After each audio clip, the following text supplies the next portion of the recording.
Welcome back to Man Down Sports. Let's recap this Lakers game, this Minnesota game. Minnesota just went up 3-1 on the Lakers. Man, and I don't know. I don't know if there's any hope for the Lakers, to be honest with you, man. They got a lot of issues, and some of these issues that are showing up now in the first round of the playoffs were issues that people were bringing up as soon as that Luka trade went down. So many people was like, man, how's that going to work? Their main concern, well, most people main concern was how is it going to work on offense?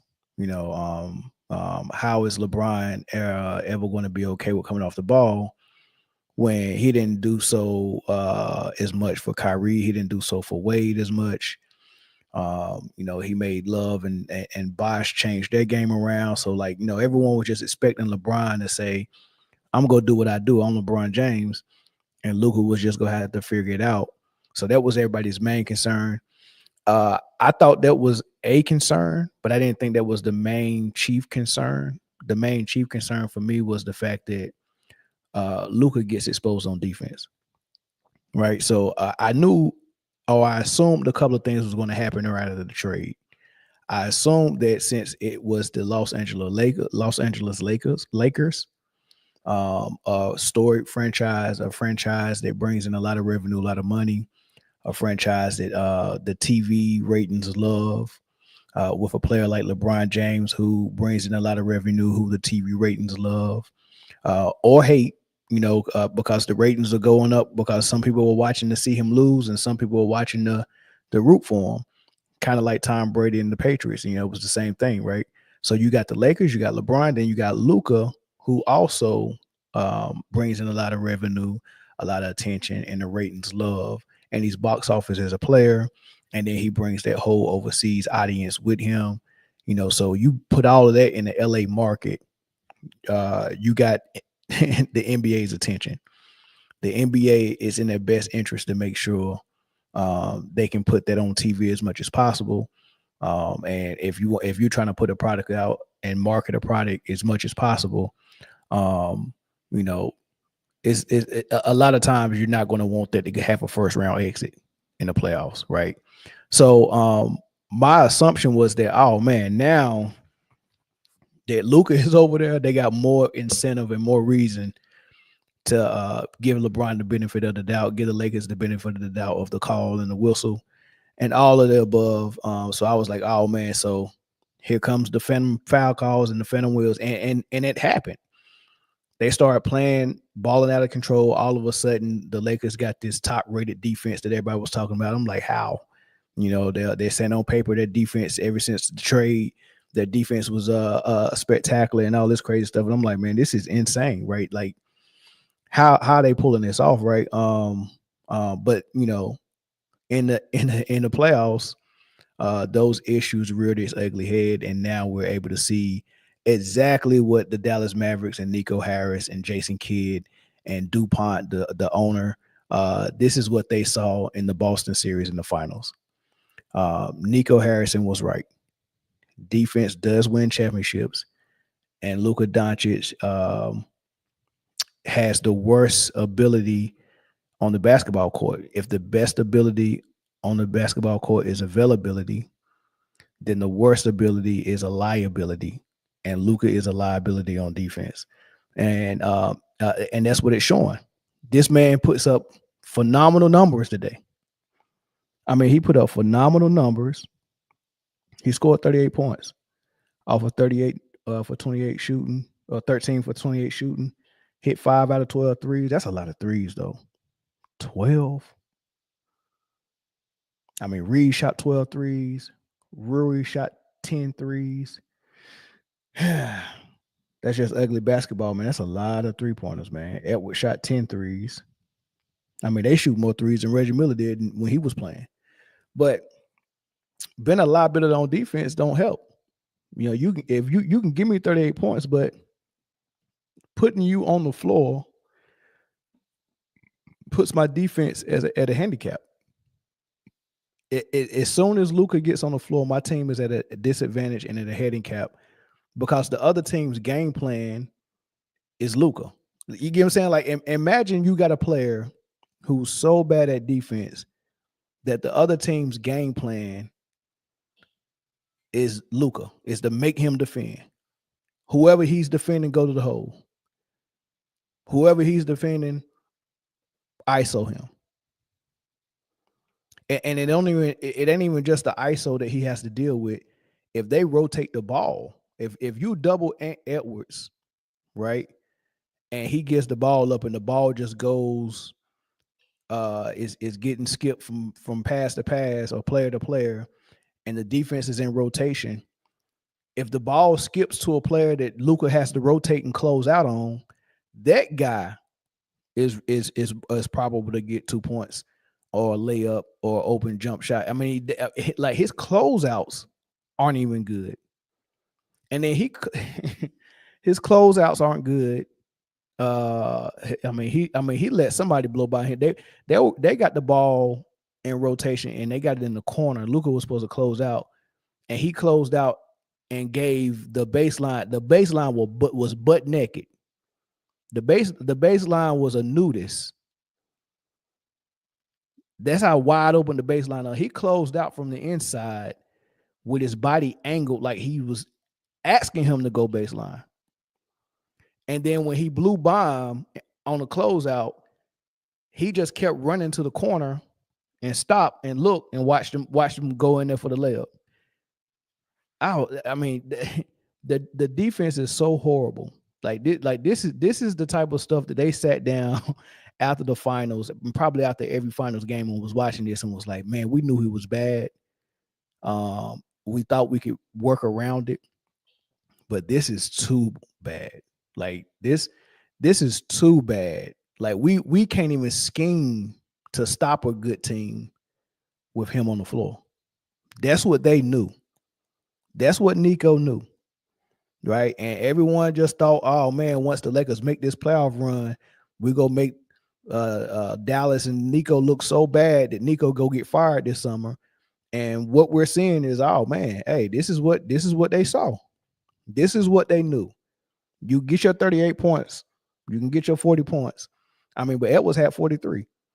So you got a 40-year-old LeBron who stopped defending 8 years ago, minus a couple of plays here and there where he's able to showcase his leaping ability, where he can go get chase down blocks or something like that, or he can break on a pass and get a steal, But in the fourth quarter, I got to give it to LeBron. He made about 3 or 4 very, very, very great defensive plays. I think 2 of them was steals and 2 of them was blocks.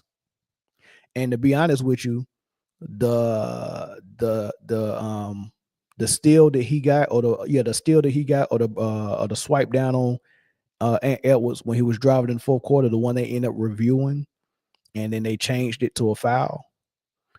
He made a very good point. He said, man, I thought the hand was part of the ball, and I did hit his hand, but hand's supposed to be part of the ball. That's a great point. The hand is part of the ball, and they probably should let it go. However, if you look closely, it looked like he got mostly wrist and arm, not too much hand. So wrist and arm, you call it. Hand, I guess is at the ref's discretion, but I feel for LeBron on that. That was a good play, and a lot of times people don't even blow the whistle when it's going to decide the game that late in the game, and we seen that in the Detroit game tonight. The ref didn't want to decide the game on a last second foul unless it was a very, very significant foul, right? And there was body contact on Tim Hardaway Jr. on that 3-point shot in the corner, but I thought the defender was vertical. Now Tim Hardaway jumped straight up, and then he jumped into his body. So, either way they would have called it, I would have been okay with it. So I was okay with the no call, and if they would have called it, I would have been like, well, it is what it is. So I was okay with the no call, and I would have been fine with the call. But back to the Lakers, LeBron made great defensive plays in the fourth quarter. So, kudos to him on that. He made a very horrible bonehead play toward the end on the inbounds, though. But we'll get to that later. But back to Nico Harrison, the Dallas Mavericks, Luka Doncic in defense. Defense wins championships. We're seeing that. Laker Nation, I hope you see that. And that's a crazy thing. Gary Payton and Kendrick Perkins both spoke about defense in this game. And Gary Payton, these are both great defenders when they played. Of course, it's Gary Payton, the glove, and Perkins was as well. But let's hear what they said about defense. We're gonna go back to that, Chad. Listen to what I'm saying. We're gonna go back to what Shannon just said. Why do you think Minnesota won? First of all, the Lakers can't play defense. They don't have no defense at all. You feel me? Yeah. That's just a bad thing. And they need a big to protect the rim once they get beaten. They don't have that. Absolutely. So that's being coached and being smart. That's why I say nowadays IQ ain't in this game. It's all athleticism. Ability. It's athletic ability. This ain't no IQ. So that's Gary Payton talking about defense. Lakers don't play no D. Did y'all hear that? Push Ron in the chat if y'all heard that. I want to make sure my sound is good. Let me double check. Because I remember last time I was in here, my sound wasn't hooked up good. Let me see if that did. Oh, y'all did hear that sound bite? Okay, good. All right, so that's Gary Payton talking about defense. All right. Now he's right. The Lakers can't play defense. They got Austin Reeves, not a good defender. Luka, I wouldn't even say Luka's not a good defender. What's worse than not good? Good. Okay, you got great, you got good, you got average, you got below average, and then you got a liability. Luka is on the last tier of defending, which is a liability. He's a liability. Like he is a negative. He's a net negative for your defense. He gives it no value, no help. There's nowhere you can use him. His defense is that bad. How can you be such a great offensive player in terms of scoring and in terms of passing, and your defense is so bad that no team really wants it? There was a rumor that before they called the Lakers for Anthony Davis, they called Milwaukee for Giannis. And the Bucks were like, hell no. After seeing the effort that Giannis give, after seeing Giannis show up in shape every single year, never been out of shape, plays tons of games, athletic, plays defense, gives effort, brought a ring to the city. Once you see all of that, there's no way you can say, you know what? Yeah, let me try this Luka guy out. Because what do you get when you trade Giannis for Luka? Well, let's first talk about what you lose. You lose an anchor on defense. Like Giannis is the anchor. Guard on the perimeter. He can guard at the rim like a 7-foot center, like a David Robinson. Like you can use this dude as Ron Artest on the perimeter, or you can use him as David Robinson in the paint. Imagine that. Imagine having David Robinson or Ron Artest, whichever one you need for that game. Oh, you need to guard KD on the perimeter? Giannis. Right? Oh, you need to provide shot blocking at the rim? Giannis. Like probably the best shot blocker in the league. I mean, Embiid is okay when he was healthy. Jaren Jackson Jr. was okay. Brook Lopez, he gets a lot of blocks. Nick Claxton was good about 3 years ago, at the rim. But as far as shot blocking at the rim for centers, Giannis might be the best one. He's top 3 at least. Anthony Davis. Okay, I forgot about Anthony Davis. So imagine Giannis being able to provide you Anthony Davis in the paint. And even Anthony Davis can guard, some people on the perimeter. But he's not going to be able to go down to the 3s and 2s. Like he's not going to be able to guard KD. But maybe a big that play on the perimeter, he can, he could fare well against. But like a KD or Edwards, you're not gonna be able to use him for that. You can use Giannis on Edwards. You can use him on KD. You can use him on Luka. You can use him on LeBron. He can play on the perimeter and give you A+ defense. And then you can say, you know what, boom, rim protection or in the post like that. Like imagine that. Imagine having that. And then on the offensive end, He's giving you maximum effort and can give you 30. He can give you 40. He can give you 50. He gave you 50 in the finals. So the 30, 40, or 50 that Luka can give you looks different because it's step back threes and foul baiting. Well, Giannis do his fair share of Giannis don't foul bait. Giannis fouls you on the drive to the hole, but the refs call it on the defense. But it's Giannis putting all the punishment on you. Elbows, shoulders, knocking you down. He's just going there like a bowling ball, knocking pins down. Right. So Giannis does that. Luka foul base. But the 30 that Luka can give you, you can get from Giannis. It just looks different. So imagine getting the same production points wise that you get from Luka, but then you get this A+ level perimeter defense and this A+ level rim protection. Why the hell would Milwaukee? Why would Milwaukee give up Giannis for Luka? So the next best thing after Giannis was AD, because Giannis don't get as injured as AD.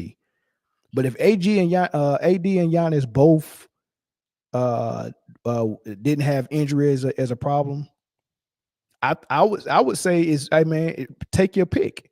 It just depends on how you want to build your squad. Only issue AD has is injury, and maybe his mentality ain't always in kill mode. Right. So that might be his only issue. Right. So they took a stab at Giannis. Man, we trying to give Luka away. Please give me somebody to imagine this. And people were mad because they didn't go and look at all these other teams. And it sounded like they was like, man, we just want defense, bro. We just played a team that can defend in the finals, and they mopped the floor with us. I mean, they had Porzingis in Dallas, didn't know what to do with him because the Luka system, is just a horrible system. Made Porzingis look bad, but Porzingis up there blocking shots. He only played 3 games in the finals, but every minute he played was crucial. And he was unstoppable on offense and defense, right? Al Horford was playing defense. Holiday was playing defense. White was playing defense. Tatum, their best player. Brown, their second best player, all playing defense. Pritchard playing defense. Hauser playing defense. They didn't have not one player from top to bottom that wasn't locked in defensively. Not one. They didn't have not one average defender. Everyone was above average on that team. Well, I'm lying. I would say Hauser is probably average defender with maximum effort. So it looks better than average. You never see him getting exposed, but he's probably an average defender. I think Pritchard, his size prevents him from being above average. He might be an average defender, but I mean he's a honey badger on defense, right? It's just his size. So I say Pritchard and Hauser maybe. Okay, I see somebody say Cornette. So those 3 guys, right? But they're at the bottom of the bench. Well, not Pritchard, but Cornette and Hauser bottom of the bench. Pritchard gets in, coming off the bench, right? But their first 8 minus Pritchard is above average defenders with maximum effort that can defend multiple positions. There's no liability. There's nobody that the team is saying, oh, pick on him. Oh, he's not that good. Post him up. Oh, put him in the screening role. There's nobody like that. And the Dallas Mavericks was playing a team like that with their superstar, their best player, being the liability on defense. And that's what the Lakers is dealing with right now, right? So how does JJ Redick contribute to helping this defense out? Here's Perkins. And here's the one thing that JJ Redick didn't say in his interview. He didn't say, I got to hold myself accountable for his defensive scheme. Because over the last 2 months, what JJ and the Lakers do defensively is they load up boxes and elbows and they dare teams to make 3-point shots. And that's exactly what this professional team did today in the Minnesota Timberwolves. They have shot makers. Jay McDaniels have made threes in the playoffs before. He did it last year. Niles Reed is known for knocking down 3-point shots. Anthony Edwards had a career year from the 3-point line. So now JJ Redick has to go back to the drawing board and make an in-series adjustment. He's saying JJ Redick ain't making no adjustments. He's saying JJ Redick is using a defense that he did all season, where it was boxes and elbows, and we just daring people to shoot threes. And maybe maybe they got to play that defense to protect Luka. Maybe they have to do it that way. Hey, look, we got to give some threes up, because if we don't get the threes up, we're going to give away the drive, because Luka not gonna be able to stop any type of penetration. So yeah, we boxes and elbows. We coming off of people to stop the drive. Like we right there at the elbows and the boxes, and we're leaving the corners and the arc on the 3-point line. We're giving them space, because we want to. And if you see it, Anthony Edwards at the top of the key. Everybody just come right in, right there, boxes and elbows, and it was Anthony Edwards either go shoot over the top of them for a three without driving, because one, maybe two dribbles on a defense is loaded up at the elbows waiting on you. That little small crease that you're trying to go through, they're reaching right there. Like you can take that dribble, but you got to pick the ball up at the elbow, right? And once you pick that ball up at the elbow, only shot you got is a runner, but a couple of times he was able to get a Euro step and get in there and get a layup. Is hard. And then sometimes he was able to dance a little bit, step back three, or dance a little bit, and then get to that crease before the help came over there to reach. I mean, but it was tough. But that's what they was doing. As soon as he get the ball at the top of the key, they're loading up at the elbows right there, loading up, which makes them vulnerable for three over there. But what they was expecting and Edwards to do is get the ball up and make the right play. But sometimes you gotta press the issue, you gotta force the issue. Sometimes the right play ain't the right play, because they're forcing me to make that right play, and they're saying we want McDaniels or Conley or DiVincenzo, we want them to take 10 threes in this game, not Edwards getting into the paint. You know what I'm saying? Just get a ball up, and you gonna have to get your point some type of other way. We ain't about to let you do it the way you normally do it, right? So that's not working. You gave up 3 games trying to do it that way. Maybe that's a better way. But can you do anything different when you got Luke on the floor? I don't know. Right? So Gary Payton also spoke on the IQ. And this just wasn't the Lakers thing, but you know, it was kind of a Lakers thing, but he's saying for the whole league, the IQ ain't there. IQ game right now. I'm gonna tell everybody, ain't too many guys in here got IQs like that. You know what I'm saying? LeBron don't have to bang that boy. If he hit me one time on my back, spin on him, get a foul, get him in foul trouble, then what's gonna happen?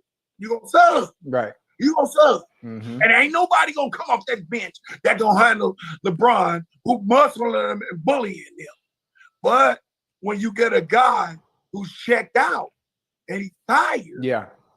But let's say again, Shannon, let's think about the last play of the game. What LeBron did. He turned the ball over again. He turned the ball over. Why can't they get the ball inbounds? Because we've seen so many times, guys. Does anybody know how to hard cut? Does anybody know how to set a back pick? But let me tell you this, Shannon. What about just putting your forearm on the motherfucker and just push and get off and post ball down that way? Why you don't do that? Why you don't do that? And then if they try to double me, what are you gonna do? I'm gonna get the ball to the next dude and post it up. I'm telling you once again, IQ. It ain't no IQ in this game. And then if you want to get me the ball, I'm gonna get the ball. Especially if we can go in the back court, I'm gonna hold you off, push you off, and you throw that ball out there, and I'm gonna go get it. I'm gonna go get it. Don't try to make none of them heroic passes that you see, man. These dudes is not having IQs like that.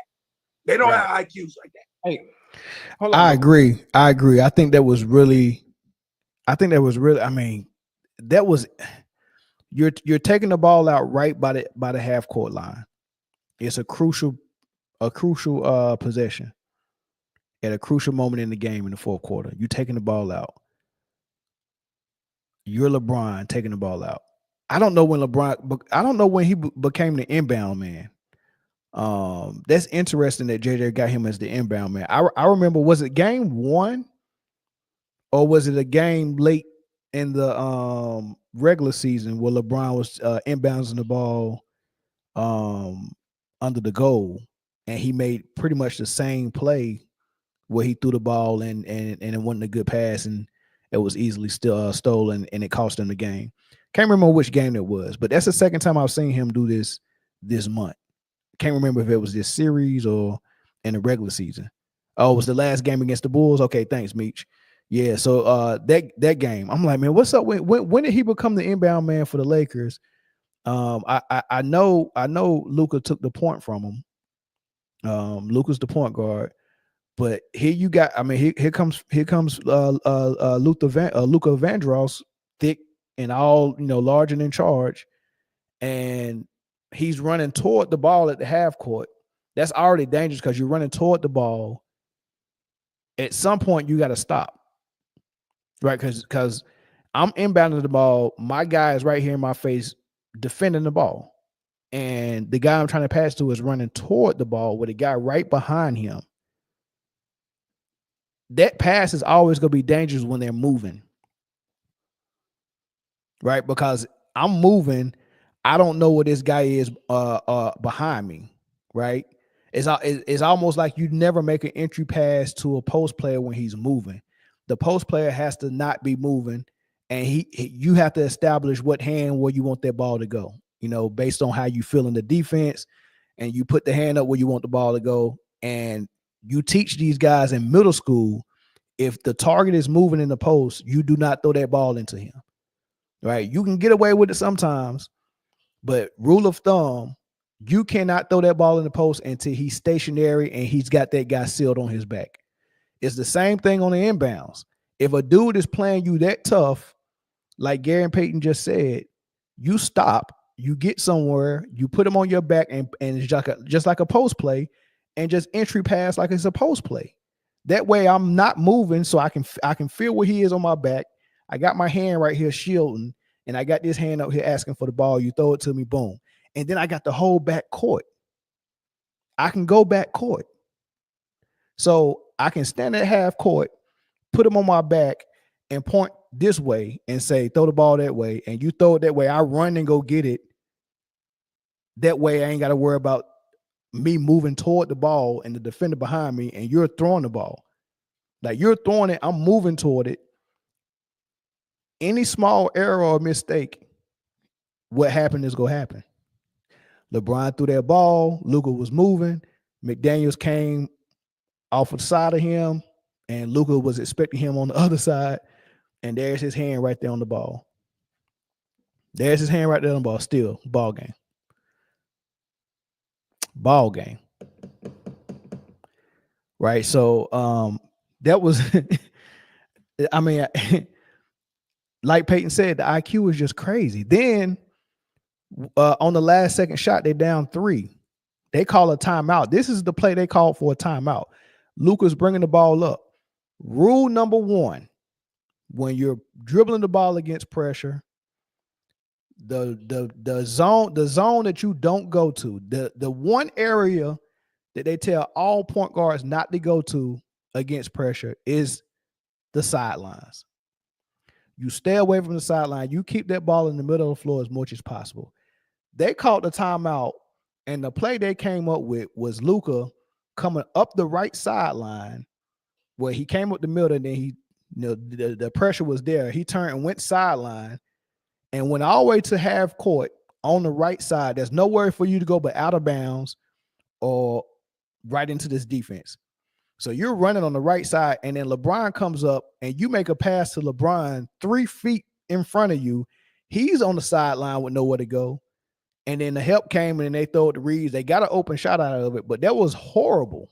He dribbled into a trap and then passed into a second trap. By the grace of the basketball guys, they was able to get a shot off, a good look at the rim, but that was horrible. That they came up with that out of a timeout. That was bad. And then JJ Redick takes no accountability. None whatsoever. They asking him questions. As a matter of fact, I got the soundbite of that, but they asked him about the pass that LeBron, the inbounds, the horrible pass that he passed in. And since he's such a protector of LeBron, he couldn't even answer that because the answer is obvious. That was a horrible play. That's the obvious answer. But he can't even say that. I can't wait till y'all hear what he said. When they asked him about the pass, listen to what he said. Well, I'll tell you what he said, then I'm going to play it. But when they asked him about the pass that LeBron threw, he cut him off and was like, Luka got tripped. That was like 3 plays before that. And Luka did not get tripped. And that was the 3rd time Luka fell while McDaniel was guarding him. And first of all, neither one of them was a foul. The first 2 they called the foul on McDaniel. That 3rd one was the only one they didn't call. That was a no call. But the first 2 wasn't fouls either, right? The first one looked just like the 3rd one, but I think McDaniel's hand was maybe on his waist, maybe. So, and Luka fell at half court. All of them was at half court because McDaniel was pressuring him up the floor, right? Imagine a team pressuring a point guard that's 3,000 pounds and 6'8" and slow. You're pressuring him all game. Then your defenders are making it very hard for him to get shots. He's making them, but all of them are tough. And then they're forcing him to defend on the other end. Imagine what that does to a guy that's that thick, who's not really the best shape. And then he had to play the entire second half with no rest. Imagine what that does to a guy. Good game plan, Minnesota, and good way to play into that game playing JJ Redick, right? So Luka was getting pressured, and it was getting to him. It didn't get to him every play, but every now and then it turns into a steal. I mean, this is stuff that we seen Boston do in the finals, man. The game plan on Luka is obvious. Make him play defense, blow by him, whoever he's guarding, 2 dribbles, you're at the rim. He's not closing out on any shooters too good, and then you pressure him. And you expose him for being Luka Vandross, the man that sells more weight than Jenny Craig. But listen, so one of the times he fell was not a foul. The second time he fell, he was getting the pressure, and he actually pushed off on Daniels and pushed him down. Daniels fell backwards. Luka fell on top of him. And it was like, man, we got to call him on McDaniel. They called a foul on McDaniel. So both of those fouls were not fouls. Then this 3rd one, he had no hand contact on him. Luka bodied him trying to dribble up court, and he stepped on McDaniel's foot. McDaniels did not clip him. McDaniel's foot didn't accidental get in contact with him. He stepped on McDaniel's foot. And JJ Redick said we watched it, and that was a blatant clip, y'all. But here's a clip of his press conference. We'll get into some of the things he said. Second half and went with those guys the whole way through. Was that the plan from the start, and how did you kind of manage what you were going to do? No, it wasn't planned, but we just made the decision at halftime. Okay. First, that was not the plan to play them the entire second half. He didn't play LeBron the entire second half. He didn't play just LeBron and Luka the entire second half. He played the entire lineup the entire second half, meaning he didn't sub in not one player for the 3rd quarter. He didn't sub in not one player for the 4th quarter. Who did he think he got on his team? He's got 3,037 pound point guard, 6'8", and he's got a 40-year-old. He's got a 40-year-old who don't want to play defense. And Austin Reeves and Rui and Dodo, and that's the lineup he wanted to go with. Who go guard Randall? Who go guard Gobert? I mean, you don't need to guard Gobert. He's kind of self-checked, but like as far as a 7'3" player been out there, I mean, I want somebody to be able to at least rebound with him a little bit. right? But yeah, he played them the entire quarter, or the entire half. No substitutions. They got outscored 32-19 in the fourth. You think that didn't have anything to do with them being a little bit tired? The whole second half, they on the floor. They got outscored 32-19 by some young bucks. Them some young, like Anthony Edwards, 23. When I was 23 and playing basketball, I don't remember ever getting tired. And I wasn't a professional athlete. I was just in the military. I don't remember getting tired at 23. I don't remember breathing hard. But I'm 43 now. I remember breathing hard now. I know what that feels like. I know what 43 feels like. It's different. Right? It's different. Right? And Luka, he's probably carrying, I mean, he ain't that, but he's probably only carrying 117 extra pounds. That's it. Just 117 extra pounds. Right. So I mean, I don't know if y'all ever been fat before in y'all life, but it's like I've ran miles with a sea bag full of boots, clothes, and uniforms before. That's the only thing I can imagine what it feels like to have extra weight on you ain't supposed to have, especially when it's like upper body weight. You just running on that, just feeling like a couch on your back. You know what I mean? Just a big back 77 out there, just running around, just like Oprah, just running point guard. You know what I mean? So yeah, so it's Luka Vandross, man, just I never seen nobody. Well, the difference between Luther Vandross and Luka Vandross is Luther used to lose the weight, but he'll gain it back. Luka ain't even losing the weight. Once he got that weight, it's just been on him. Just it's just part of him now. Like that weight is here to stay. You know what I mean? That weight is I don't know that. I mean, that weight got its own social security number. Like it's two birth certificates. The one when Luka was born, and then the one when he got that extra body on his back. So I don't know if he get two paychecks or not, but I know he get two plates. That's for sure. He get two plates. So JJ,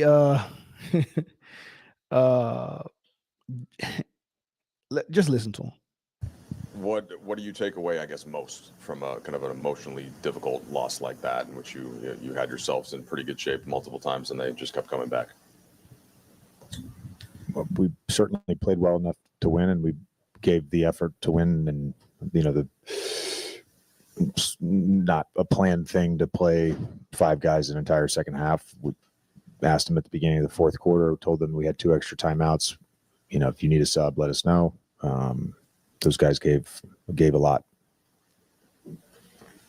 JJ, how much stress did Ant put your perimeter defenders on there in the fourth, and just how did your guys, I guess, at times fight and compete and keep him to space, but ultimately kind of ran out of gas against him? Yeah, I mean, he's a difficult player, and I think there's certain lineups that you can look at that they play that we could have mixed in some different things when they have their shooters out there.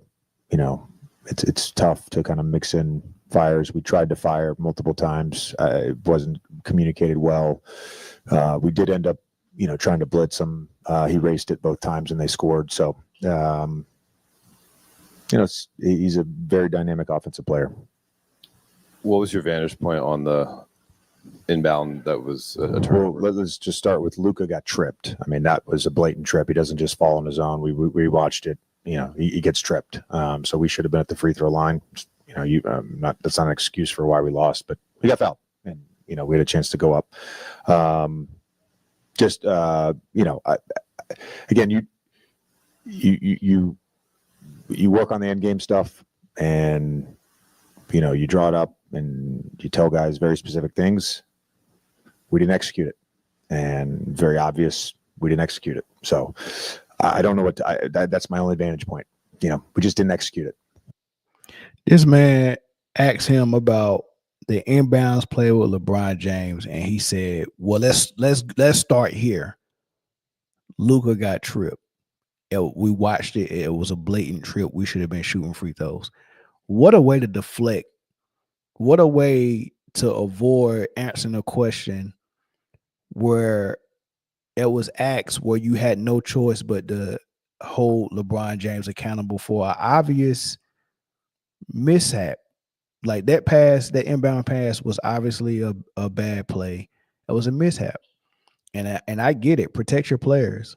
You ain't about to set me up. I mean, that's what broke up the Philadelphia 76ers and Ben Simmons when Doc Rivers was asked that question, and he was just a little bit too honest, right? He didn't have any tact. He didn't have a good approach about the way he answered that question. So I get it, JJ Redick, but I mean, don't deflect and say that. I mean, because it was not a clip. You should not have been shooting free throws. You really shouldn't, right? Simply Hot Takes. Thanks for the donation in the cash out, man. Appreciate it, dog. He said for support for the Man Down team. Hey man, I bought some new lights today too. So Studio B it's gonna be ready for y'all soon. I probably have it ready by this summer, man. I think y'all gonna like it. I've been making small little upgrades, man. Every little bit of change I get, every donation, I'm getting something. You know what I mean? So I think Studio B, y'all gonna like it over there. It's coming along quite nicely, man. But yeah, JJ Redick, man. I'm gonna open the phone lines up, but I'm gonna say this first. I want y'all to think about the lineup they had out there to finish the game. Rudy Gobert is a 7-footer. Then you got a 6'9", Julius Randle, who's a strong, long arm, athletic 6'9" that can do some damage in the paint. He's not afraid to mix it up down there and get rebounds, defend, but he also can do it on the perimeter as well, and he can guard on the perimeter. Like when he switches on Luka, they have no problem. And I like that. Even though Luka gets by Gobert a lot, Gobert still accepts that challenge. That's what I like about him. Like he got hit for a game winner last year, and he got clowned all summer about being a fake defensive player of the year because he couldn't stop Luka Doncic from hitting the game winner. Luka Doncic took a contested three with an outstretched 7'3" hand in his face and made it. Hats off to Luka for that game winner. You don't go and tell Rudy Gobert he's horrible and a liability on defense because he can't guard Luka if you're claiming Luka is this all-world offensive player. And if I'm able to stay in front of Luka and make him take a contested three for a game winner, good. And if he made that shot, you shake his hand. But at least you didn't let Luka blow by you for a layup for the game winner. So I don't even understand people's thought process with that. They just wanted to. I think it's just a lot of people that's just mad that Rudy Gobert keep getting those defensive player of the years, and they're not getting it, right? I like one of the first people I heard try to clown him about that was Draymond Green on his podcast. But we know Draymond Green went on a whole full press run he was on Taylor Rook's show trying to advocate. Was it Taylor Rooks or was it Malika Andrews? He was getting interviewed by one of them the day before the votes got casted, trying to, I don't know, partition for his own defensive player of the year after he had been begging for it on his podcast. Disgusting. And this is a dude that's criticizing Gobert. It's a definite agenda behind it, right? But that's neither here nor there. The lineup they had to finish the game was Dorian Finney-Smith, who I like. When I was stationed in Virginia, he went to IC Norcom High School, and I was able to see him play up close. And Dorian Finney-Smith was in high school. That dude, in high school, Dorian Finney-Smith was like that, right? But yeah, I seen his games. His games used to be packed. You know what I mean? I see Norcom is right in the middle of Portsmouth, and I don't you don't a 12-year-old to shoot you in Portsmouth. I don't know if anybody from P Town that's in the audience, y'all can probably attest to that. And I see Norcom, it wasn't that 757. Yeah, I see Norcom ain't nothing to play with. I used to tutor at that school too when I was in the military. I used to get off work early and go tutor. Was it 10th grade? I think it was 9th or 10th graders I was tutoring and reading. P-Town, man, that's my spot, man. P-Town, I used to be all over it. But anyway, so y'all know Dorian Finney-Smith then. If y'all from P-Town, y'all got it. Y'all had to see. I mean, because I don't know if there was anybody else better than him that came out of P-Town. I don't think. I'm trying to think. It was a kid that was on his team that can shoot really good. That was younger. I think when Dorian Finney-Smith was a senior, this kid was like a sophomore. So he might have ended up being nice too, but I never knew his name. And around that same time, Kent Bazemore was playing at ODU. So Hampton Roads, you had Kent Bazemore was balling out for ODU, and you had Dorian Finney-Smith, and then you had the Portsmouth Invitational every year. The Portsmouth Invitational was the tournament that everyone that wasn't a first round pick, they went to that tournament to better their draft stock. So also that year, I was able to see Jimmy Butler up close. So Jimmy Butler killed that tournament.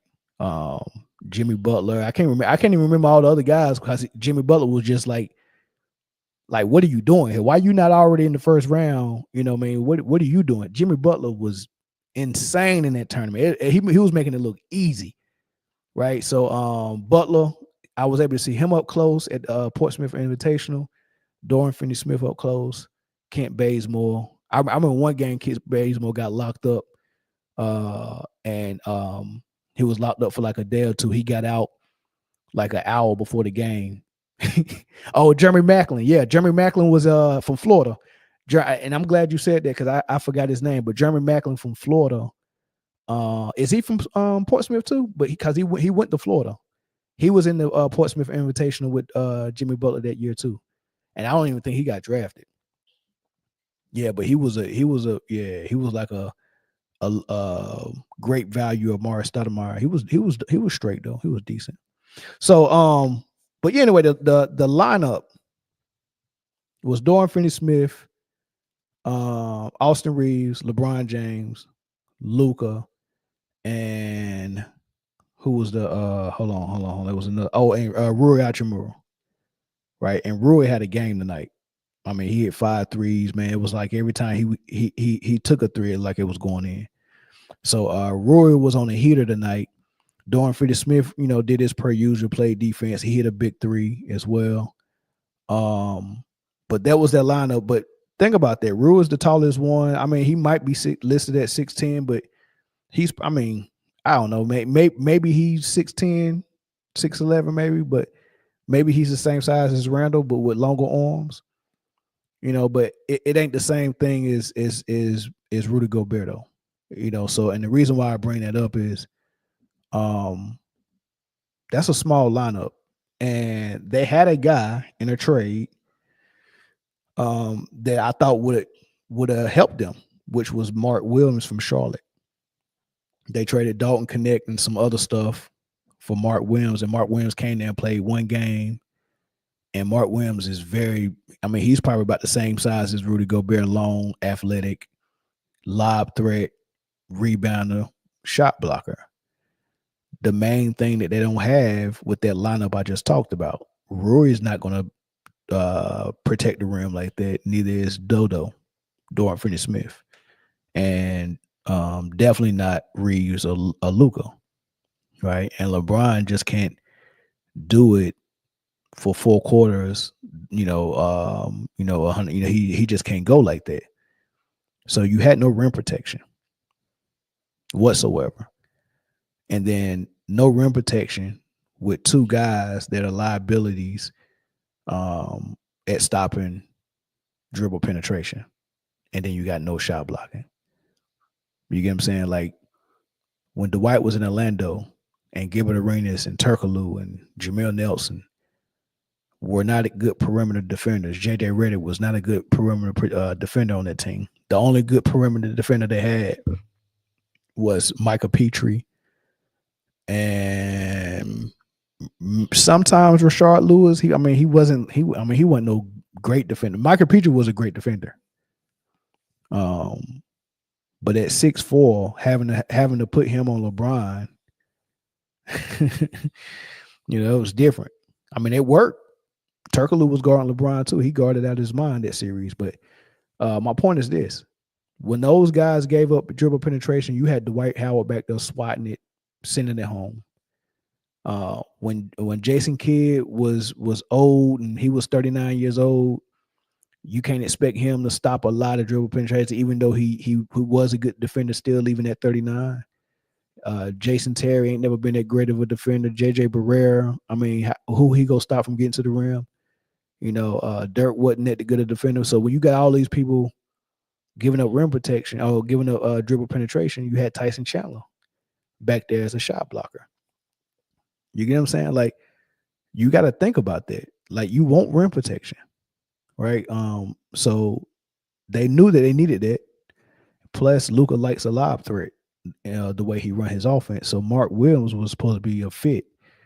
But for some reason, when they got Mark Williams, he played some minutes that game, and Jackson Hayes also played some minutes. And I think Jackson Hayes played a little too well. So they probably sat there and thought about it, was like, we could have kept what we gave up for Mark Williams. If Jackson Hayes gonna play like that, we can just play Jackson Hayes. And it was like, is there any way? And it was like, you know what? Say he didn't pass the physical or something like that, or they didn't disclose that. They was able to rescind that trade by saying that there was something in his physical that the Charlotte Hornets didn't tell them about. So when you do these trades, perfect scenario, I guess both players should be healthy and have a clean bill of health. Or if there is something that's existing, it's disclosed, the team that's trading them do a physical and they say, hey, look, he got a twisted ankle and, it's day to day, he should be ready by this day. Okay, cool. And then the other team will do their physical and confirm it. So I'm trying to figure out how Charlotte did exit physical, and then the Lakers did an entry physical, and then it was like, trade good. All right, everything checks out, trade good. He goes and plays a game, and then they come back and be like, no, y'all forgot to tell us this. I'm like, when did y'all catch that? And then Mark Williams is like, I don't know what they're talking about.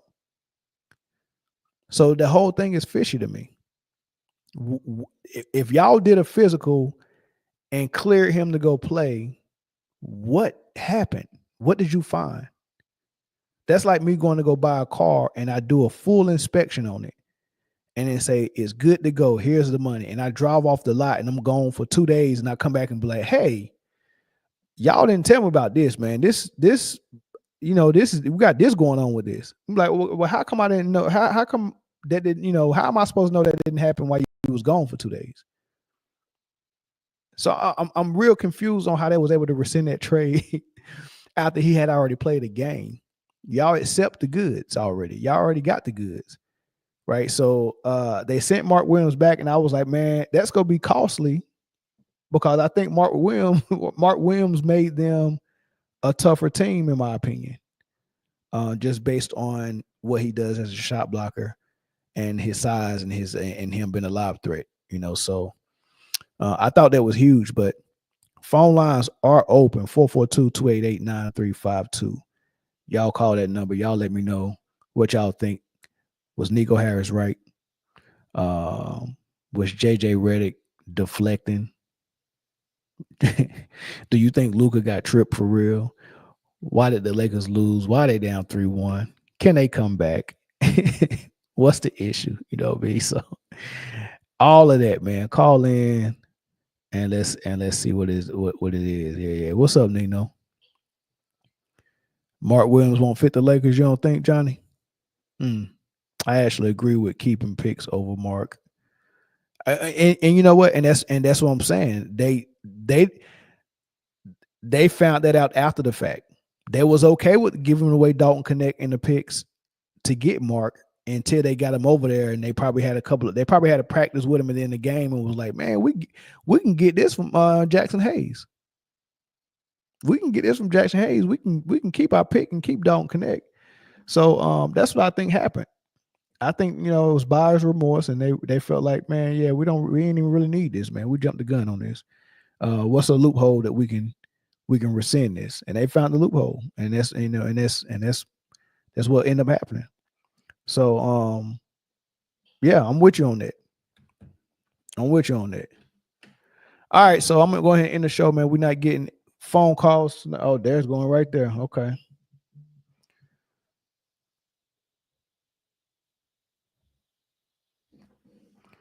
Hold on.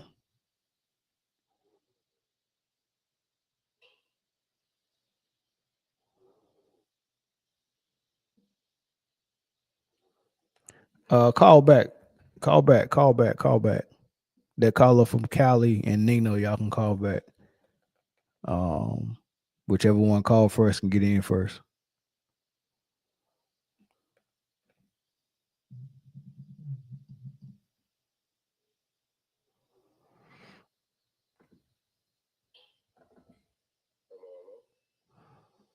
Hold on, I got you. Hold on.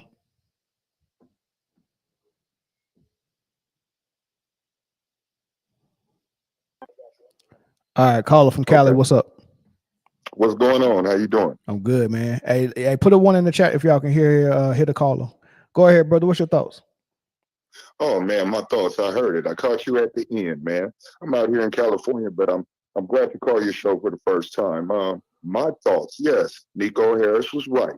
Okay, point blank. I played the game. I'm up there in age. I'm 47, but I played the game and I finished playing the game about 20 years ago. But Nico Harris is right, and something is something to be speculated about with Luka Doncic in his career. Yeah, defense is a key. He's the only one that I see can get away with not playing defense to that capacity in the NBA. And nobody really faults him. But it would never win a championship. You can't. Even Kobe was a two-way player, and it was difficult to win those championships. And it's a hard grind to pull it out. But playing defense like he does, it's no way you can win a championship, which brings me to the point, after going through the game, I have to say that I don't know. It's like he plays the numbers. It's like he's point shaving out there, and he can fix the game kind of because he loses in a way. That is he's the only one that can get away with it. But no, it will never win championships, and they need to play Dalton Connect, and that's what Dalton Connect needs to be on the floor. He's one of their best players, hands down. The rookie can play. He needs to be out on the court, and it's too much politics in it. But no, Luka's not worth $350 million. No. Yeah, I think J Kidd, Nico, and the new owners in Dallas saw that price tag, and they saw everything they was going to be getting for that price, which is the good and the bad. Right? We're gonna sell tickets. He's got a lot of fans in Dallas. Will always be relevant. His name will always be in the MVP discussion for the first month of the season until they find out that we're playing 500 basketball, and then he's not going to be in the discussion. No, for real. Have you noticed that though? Exactly. Have you noticed the last 4 years he's been the preseason favorite for MVP? The last 4 years, all the time. That's the politics every single time. And then when the first MVP ladder come out, he's already out of the race. Every single time. Exactly. He knows how to play the game. And when you see consistency like that in sports, that's the thing that waters down this NBA, is that it coincides with the things that are the unknown for the youngsters that play the game of basketball. I come up, and it took me to play Division I basketball to realize that, hey, it might be some people shaving, it might be some people taking money, and that to realize things that when you're the guy that's running the steps every day, and then this guy just taking PEDs, it's a different game now. But now it's out open. Luka is a talent. I'm not taking away from that. You have to be talented to make it to the NBA. But his talent is not defense. He's not a total rounded player. And he plays defense on a 0 level. You know, anytime you close out and the guy blows by you every time without you even giving one, come on. You cannot do that in junior high basketball. And I played in Europe, you know. Man, and they lock up in Europe now, which is I know. I watched the game change, and I used to work with a lot of youth in Europe when I played 20 years ago. I played in AC Monaco. I played in these places before, and I used to tell players, even when I played in China, coming out of college, and I went over, and I would come back, and this is before Steph Marbury went over, and I would tell my friends, like, oh, the game is going to be more pure over there. They really love the game. You know, and the game that we don't get to see anymore, it's grindy over there. And I knew that street basketball is big like it used to be in the 90s in Europe now. You can get a good pickup run over there. And I saw that coming. But, you know, Luka Doncic, when you're talking about this, no way. There's players that are better than him defensively. Some of them just have a good gig over there. They don't want to come over here and learn. It's players that just, well, first of all, I'm going to talk about a player that I seen play for Portland for like 1 or 2 years, but for some reason they just did not like giving him playing time, and he said fuck it and went back overseas. And this dude was cold. He was athletic. He could shoot. He was smart. He was tough, and it was freaking Rudy Fernandez. Rudy Fernandez can ball. Wasn't he a talent? The Spanish guy was a talent. He could ball, and he got tired of the NBA and just left. Right. He did, Rudy, and if you speak to him, his demeanor in the NBA had to they was like, please, because he would tell it all. He's a good person that if somebody on the podcast, they would want to get Rudy to have a sit down like Emmanuel Mudiay and everything, tells you the politics of the NBA. When Mudiay was on a podcast and I called briefly and he was talking about the head coach getting a call down to tell Donovan Mitchell and Mike Conley not to shoot their mid-range anymore because it was too effective in Utah. You know, Dalton Connect's trade should have rung bells to see him come back and then see how they treat him. That should show, you know, to see how they treat him. There was a clip of Dalton asking JJ, show me your shootout routine. He's a smart young man. Yeah, I want to get that on tape. Show me your shootout routine. And you seen he didn't want to give his info. No. When something is genuine, you give knowledge. You give it. Right. It's nothing to hold back.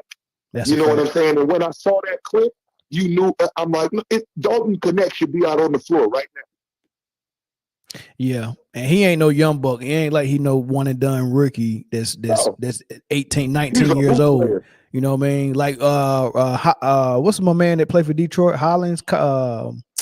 What's his name? Holland? Yeah. He did 1 year overseas and then got drafted. I mean, he's a 20-year, he's Bronny James age.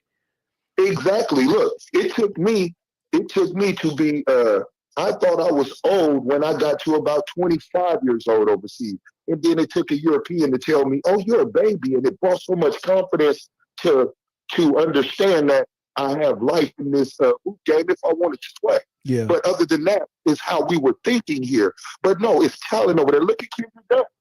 He was done with the NBA. And he is excelling in Greece. Yeah. He's excelling. He's getting to play the basketball that he was built to play with no politics. And he's a talent.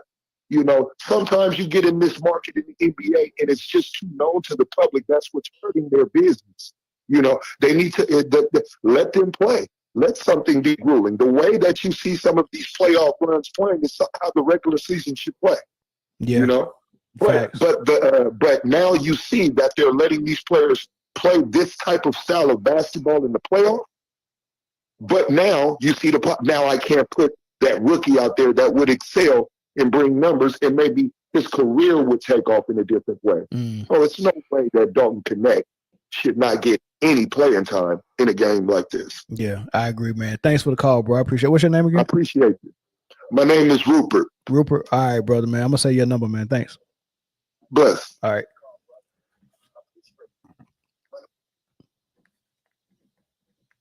My man, Rupert.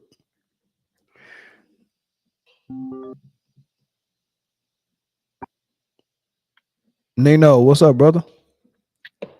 Man, you know I'm disturbed, man. What's up? What you disturbed about? And I'm not really, to tell you the truth, I'm not really disturbed from the game because I instantly it was hard. But ain't you a big Luka fan? I'm confused. I'm trying to see you. I thought you was, but listening to you, I don't think it don't sound like you just a real fan of Luka. No, I'm not a fan. You know, I'm not a fan of no players. Oh, okay. I don't like nobody. I don't like nobody. I like basketball, man. When I see a good basketball game, that's all I need right there. Yeah. Yeah, that was a good game. But I have a problem with Luka. I got a little issue with Luka game now. Okay. Let me hear it. I think Luka is who people trying to make old Bron be. Bron don't play defense from time to time. But I'm gonna ask you your opinion based on this series and last series. Bron, 40-year-old, Luka Doncic, 27, 28. 26, I think. 26? Yeah. Right now, on defense, who got the better defense? LeBron. Yeah. 40-year-old Bron. Yeah. 25. Listen, I understand what everybody say. Bron don't play defense. Yes, he take defense out in the regular season a lot of times. But this is what I call no defense. Which I'm not just blaming Luka. But my issue really is the people that's blaming Bron for this loss. And I go back to what you always say. Bron got something that you call Bron ball. I don't blame other players when Bron play Bron ball when he do the dish out kick. We say the best. We're a fan of Bron because the best offense we think is Bron isolation because they couldn't any crime. They couldn't stop him. You dish it out to the open man. Now whether he hit the shot or not, that's why we fan of Bron. With Luka, he got a Bron game for the first half. But then he went Kobe in the fourth with no. You're a basketball man, right? Yeah. So the thing that Kobe got, it look like when Kobe do moves like Edwards, it looked like Kobe practiced these moves. So the shots are hard shots, but it's separation that he's created. Who else had it? Terry got that. He gonna shoot the shot, but he's creating a little separation, so it's a hard shot. But it looks like he's practiced this shot. Okay. Luka hard shots look super tough. Like now he makes some, I give it to him, but it's like there's no separation on these shots. Do you watch the game today? I did. Even the shot Luka made was some of the toughest shots I ever seen, but it wasn't efficient. And then on the defensive side, it's like they picking on it. Of course they picking on it. That's what I seen on the game. I could be wrong now. No, they definitely picking on him. So, but I answer your question that started the whole conversation. You said, how's LeBron getting blamed? I don't know how he's getting blamed, but he did have a crucial turnover late in that game. Yeah, the inbounds pass. That was a crucial turnover. It was crucial now. Him not having any points in the fourth quarter also was crucial, but I have to go back and look because I didn't even notice he wasn't scoring in the fourth. But you have to, if I remember correctly, Luka had the ball almost every play. Listen, Mel, you hit it on there. I watched it. I knew he didn't have no points. But I knew he took 2 shots. I knew Luka was shooting. Look, when they went, I think they went on like 8. Luka was shooting fadeaway step back threes. That's a bad offense. But that's the offense they run. That's the offense that the Cavs ran when LeBron and Kyrie played together. It's it's going to be 5-man out.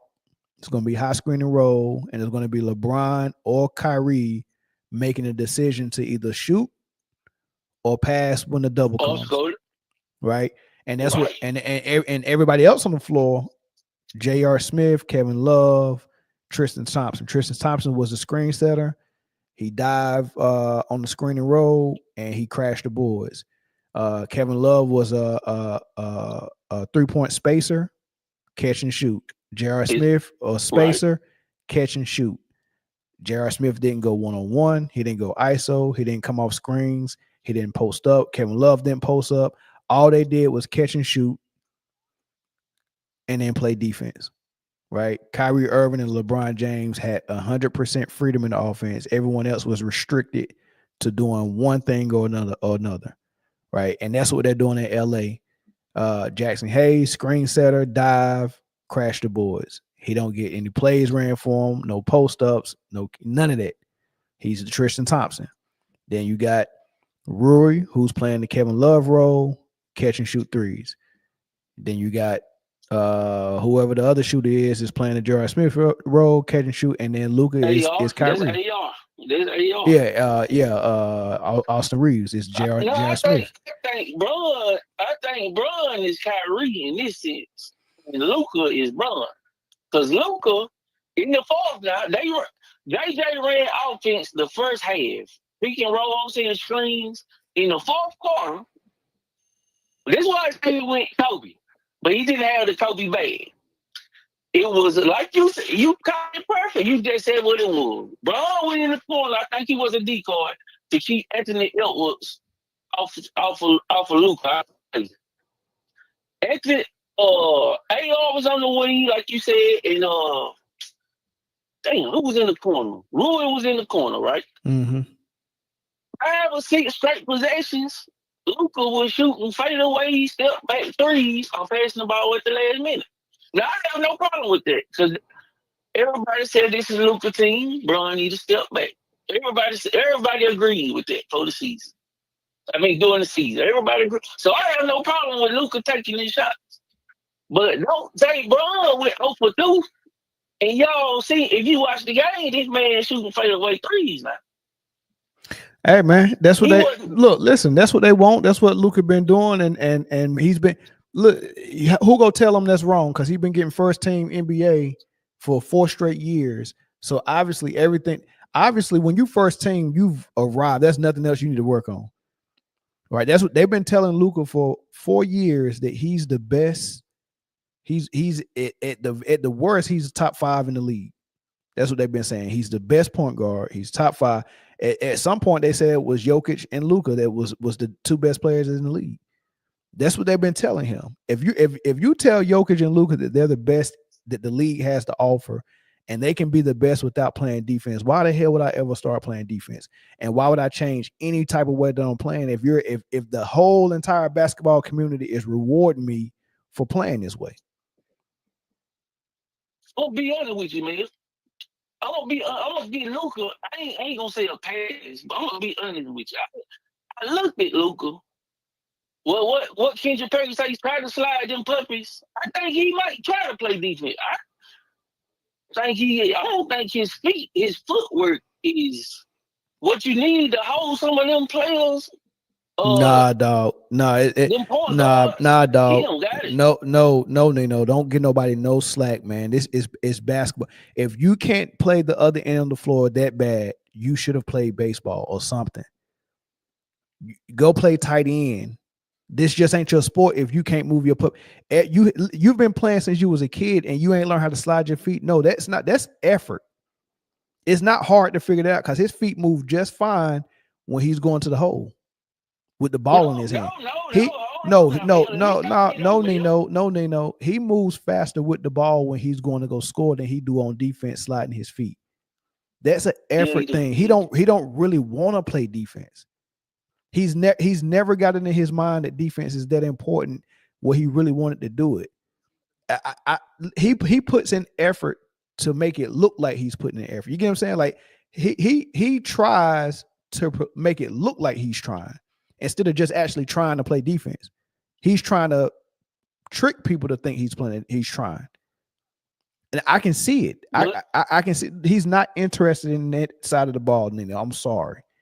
I seen Zubac. Zubac is bigger than him and slower than him. And Zubac moves his feet way better than that.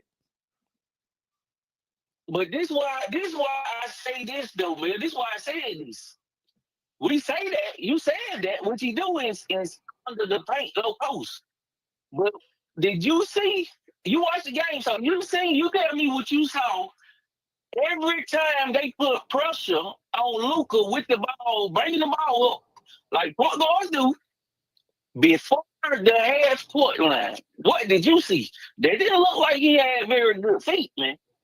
He was controlling the ball with his body a lot, but far as creating a separation like you would think a point guard got, like first. Well, he's not a point guard though. That. He's not a point guard though.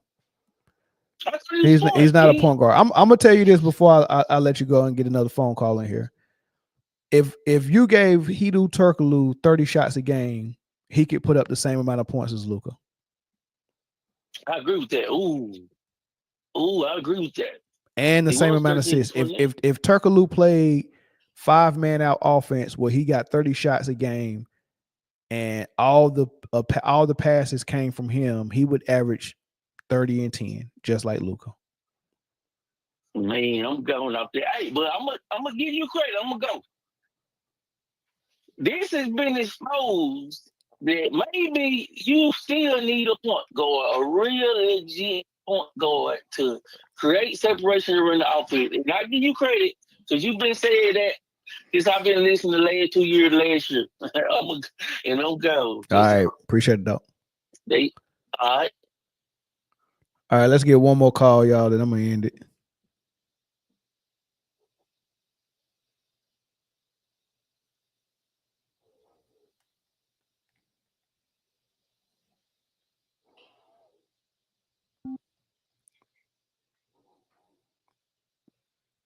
Caller from Houston, what's up? What's up, Brody? What's popping? What's popping with you, my nigga? You good? Yeah. What's good with you?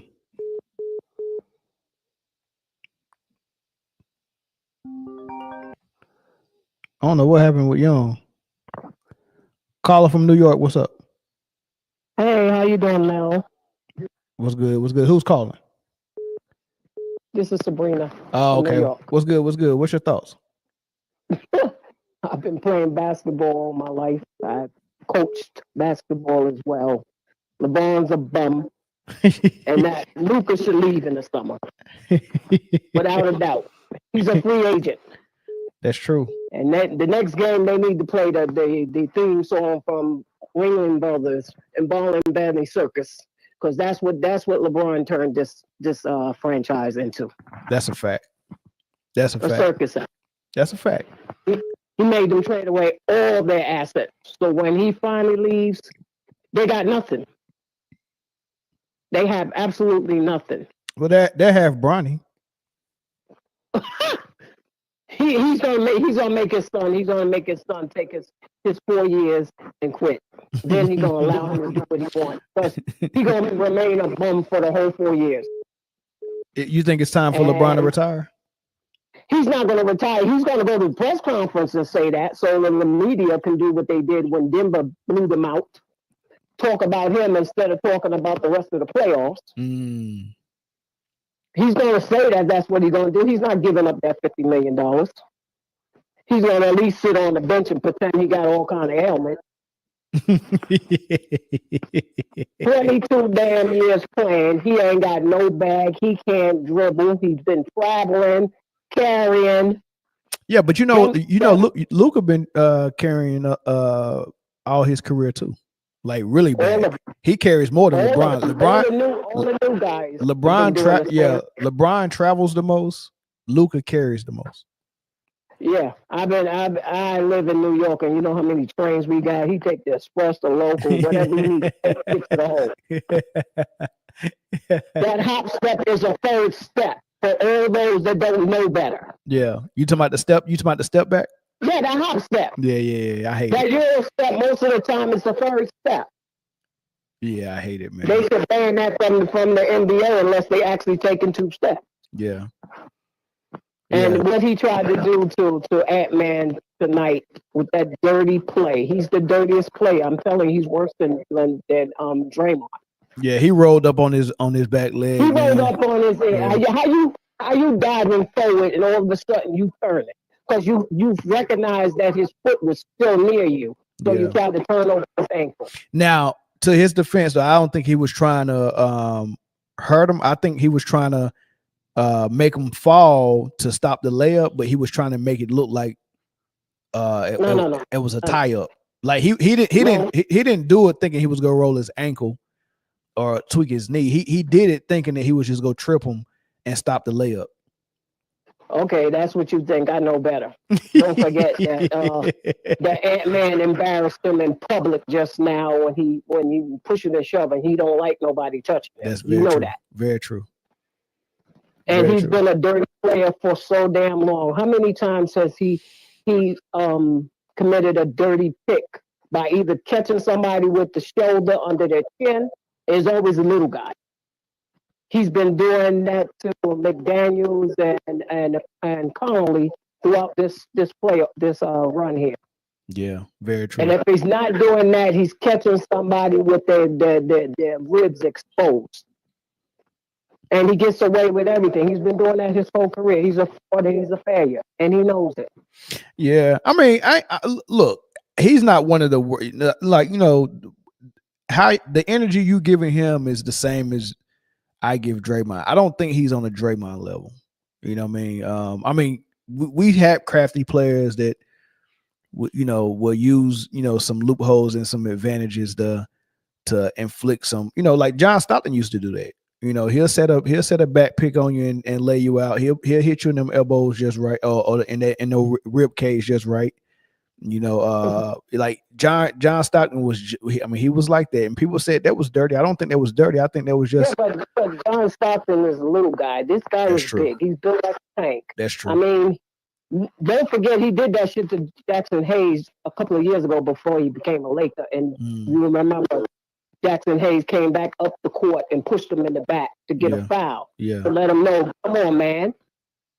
Yeah. And he's always doing it to the little guys. Because I would have loved to see them play the Pistons, and Stewart could have got his revenge after he did one of them dirty picks on him, turn around and bash him in the face. Yeah, that's a fact.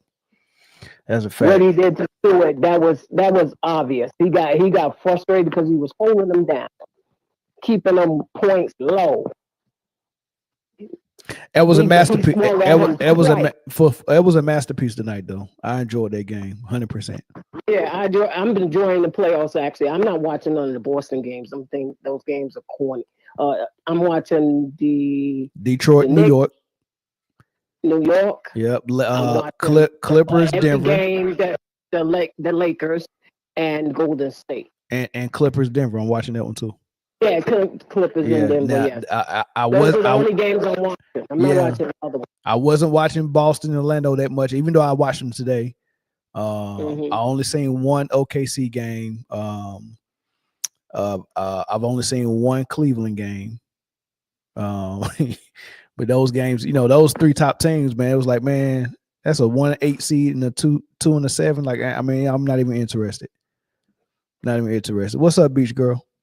But yeah, man, thanks for the call, Sabrina, man. I'm gonna get Young in here, man, because he called in right before you did. I'm gonna get him in and I'm gonna shut it down, man. Thanks for the call. All right, thank you for taking the call. All right, no God doubt. bless. I love your show. All right, no doubt. I appreciate it. Okay, bye-bye. Good night. All right, Young, call back, man. Hey, you calling from that Obama phone is always hanging up, man. And then you try to blame me to I hung up. That Obama phone, man. Call back, Young.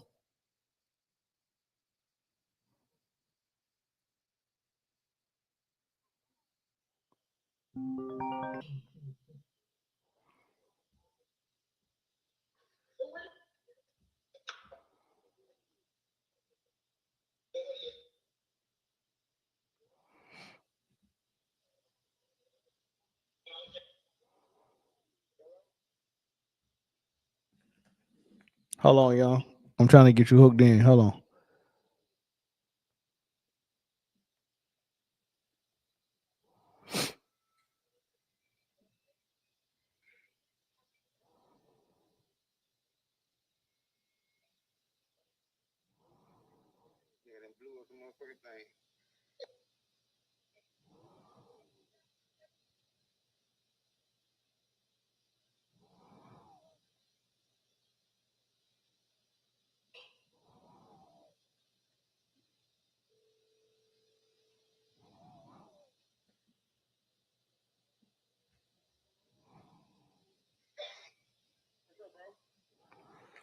Man, for some reason I can't get you hooked on. Hold on.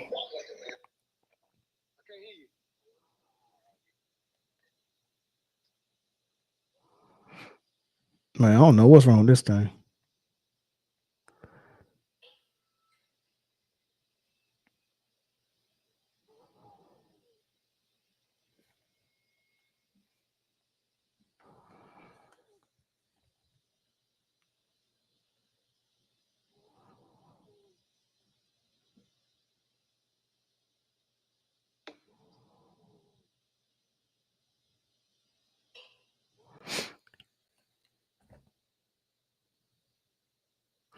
All right.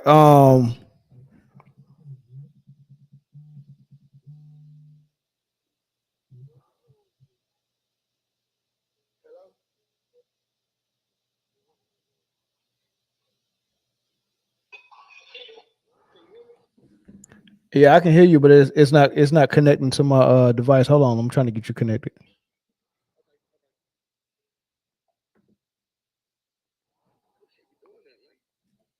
I don't know, man.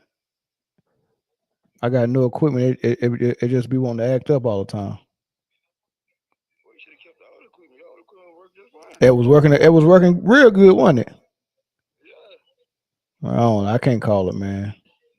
It was just working good too. It's just I don't know. I get it figured out when I get some time. It ain't too bad. Hold on, let me Yeah, I'm good. I got time today. You got time. You got time.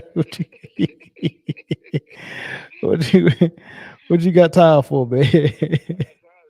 What you got time for? Y'all ain't gonna just be putting this shit on Bron, bro. Bron leaving his blood, sweat, and tears out there. What we put on LeBron though? Off the ball. I'm saying he off the ball, averaging 30. Like, come on now. What they got to do? What they got to do with the loss though? Nah. You said he couldn't play off ball.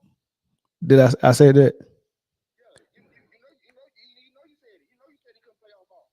There you go, putting words in my mouth, boy. Hey, you boy, you love putting words in my mouth though. That'd be the funny part,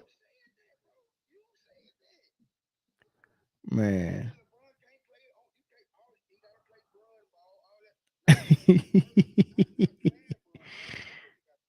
Oh my God, man.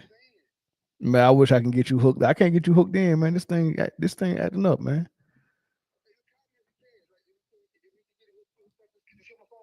All right, bet. Man, this thing acting silly. I might have to end it, man. Hey, man. Oh man, I don't know, man. I just think it was a good game. Lakers down 3-1. I think they get this game in LA. And then we'll go back to Minnesota and we'll see what happened, right? I think they go back to Minnesota, down 3-2. Hey, y'all calling in, but I don't think I can get y'all hooked. I don't think I can take the phone calls because my device not hooking to my Bluetooth no more. I don't know what's going on with it. Yeah, I don't know what's going on with my Bluetooth. Just don't want to act right.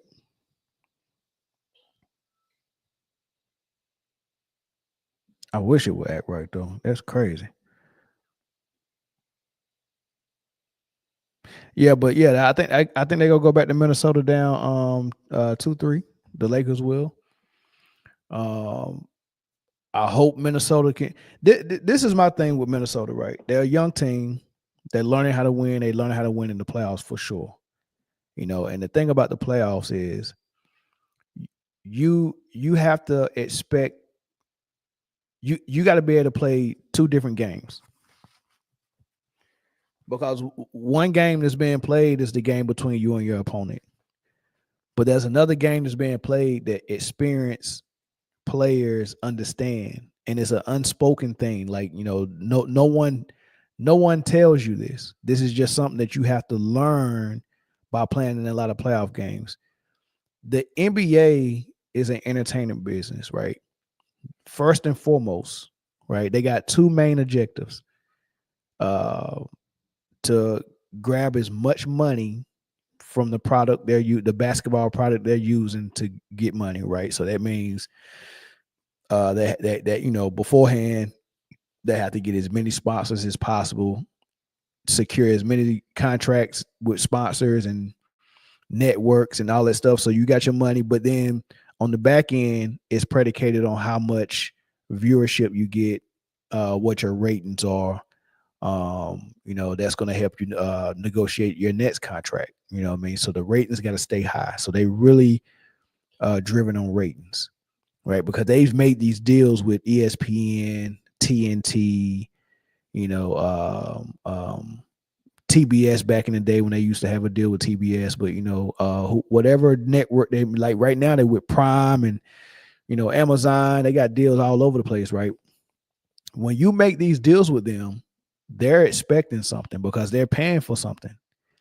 Hey, I'm paying for what you promised that you could deliver. You promised me that your games that you put on my network can get this many viewers, you know what I mean? Because what I'm doing as a network is I'm going to the advertiser, everybody who want to play a commercial on my network.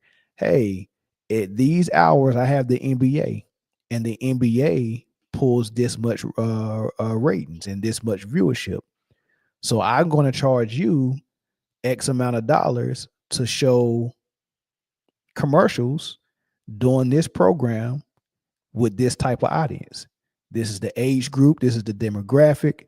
You can advertise to them, and they are people that's going to buy once they see your commercials. They're going to get hooked, and they're going to spend money, right? That's the whole commercial game. That's the whole ad revenue game. You know, here's a platform, here's a show on that platform, and here are the advertisers who's paying for the audience that's watching that show. YouTube works the same way. YouTube has a platform. If you create a channel, you have a show, it's on YouTube, and YouTube has already negotiated with the ad revenue and the people who want to show advertisement on your channel, and that's how it works, right? So anyway, the NBA number one goal is thinking about the money. They're thinking about the ratings. They're thinking about the ads. They're thinking about the sponsors. They're thinking about that, right? And the second goal that they got, or the second priority they got, is has nothing to do with basketball, right? So they're thinking about money, and they're thinking about whoever they're marketing, whatever team they're marketing. They want to make sure that they putting the right thing out there, right? So if they have to have a series go 5 or 6 games so they can pull the maximum amount of money, they will. They can extend the series. They can instruct referees to call a game a certain way that's going to favor a certain team. They can do that, right? And they have done that. Do they do it every game? I doubt it, right? But you know, some games they're gonna they you know, the referees are calling it that's going to help facilitate a particular outcome. They still might not get the outcome, but they're going to ref it a certain way. They might make one team play uphill and make the other one play downhill, and then see what happens, right? So when you're getting in the playoffs for the first time, you don't realize that game is being played, and you don't realize why they're forcing you to play uphill. And then once they force you to play uphill and you realize that you've been unfairly officiated, you're like a deer in the headlights. Like, I don't know what to do. Like, what am I supposed to do when the odds are stacked against me unfairly, and there's no one that I can go to you know, to rectify it? Most people crumble. You get what I'm saying? Like, it's very hard. And imagine going and fighting the guy one-on-one, but you're in his neighborhood. You're by yourself. You're in his neighborhood, and all his cousins are circled around saying, "Now we're not gonna jump in. Y'all do y'all thing." How confident are you gonna be? Because you like, man, dang, if I'm beating him too good, they go jump in, they go whoop me. Like, your confidence has got to be kind of low. And the guy that you're fighting with all the help around him, his confidence is high because he know if I throw a haymaker and miss and he grab me and slam me, they gonna come break it up and get us back on our feet and then say, all right, go fight. They're not gonna let me get whooped. They might not jump in it, but they'll at least go in and break it up of like, all right, now, go back in there. All right, get off of them, stand on your feet. All right, get back in. You get what I'm saying? Like, it looks fair, but it's really not, because look, I'm about to whoop them and y'all breaking it up. But if he slam me and get on top of me, nobody's gonna come break it up and say chill. They're gonna let him do his thing, right? So that's how it feels when you're going uphill and you know the refs are not on your side and they're on the other team's side. Your confidence gets shot. You feel like you had to have a small margin of error. I might not take this shot because it's low percentage, and if I miss, this could be the reason why we go down 10, 15 points. So I'm trying to take only the shots that I know I'm gonna make. You know what I mean? My confidence is shot, right? And Minnesota, they had to deal with that. And I think OKC dealt with it last year against Dallas. They didn't know that they was running into something like that in Dallas. They was like, oh my, I've never seen this before. And I hope OKC is ready for it, because they're probably going to get it again this season. But right now, Minnesota is showing me they're ready for it now. And that's why Ant kept saying, yeah, LA's supposed to win. LA's supposed to win. Yeah, we know LA's supposed to win. We just out there trying to do our thing. LA's supposed to win. Right. So he knows what it is. Right. It's obvious he knows what it is. Right. He knows. So they're up 3-1 in a series that the refs don't want them to be up 3-1. And the NBA probably don't want them to be up 3-1. That shows that they're ready. They're ready to win. You're up 3-1 against all odds.